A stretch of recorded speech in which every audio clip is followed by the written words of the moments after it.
మామ సిరీస్లో final match, series deciding match. రెండు టీమ్స్ అస్సలు తగ్గట్ల. బ్యాటింగ్లో రెండు టీమ్స్ టూ మచ్ స్ట్రాంగ్గా ఉన్నాయి. బౌలింగ్లో రెండు టీమ్స్ బిలో యావరేజ్గా ఉన్నాయి. లాస్ట్ మ్యాచ్ గెలవడానికి రెండు టీమ్స్కి సమానంగా ఛాన్స్ ఉంది. ఎవరు గెలుస్తారని ఉత్కంఠ, ఆతృత అందరి కళ్ళల్లో. అదే ఉత్కంఠతో మ్యాచ్ స్టార్ట్ అయింది. ఈసారి మ్యాచ్లో ఫస్ట్ బ్యాటింగ్ చేసింది టీమిండియా. ఆ రోజు మ్యాచ్ జరిగింది చిన్నస్వామి స్టేడియంలో. లిటరల్లీ సిక్సర్ల వర్షం పడింది అక్కడ.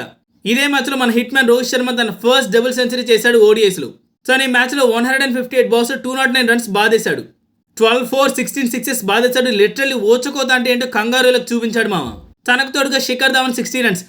లాస్ట్లో ఎంఎస్ ధోని 38 బాల్స్ 62 రన్స్ కొట్టాడు. ఓడిఐ మ్యాచ్లో T20 ఎలా ఆడాలో అందరికీ చూపించాడు.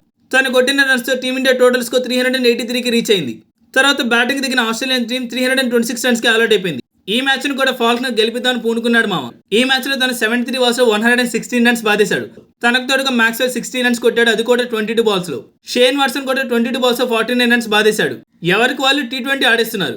ఒకనొక టైంలో మ్యాచ్ జారిపోతుందేమో అని అనుకున్నారు. కానీ మన బౌలర్స్ మహమ్మద్ షమి, రవీంద్ర జడేజా తలా 3 wickets back to back wickets ఇచ్చి మ్యాచ్ని గెలిపించేశారు.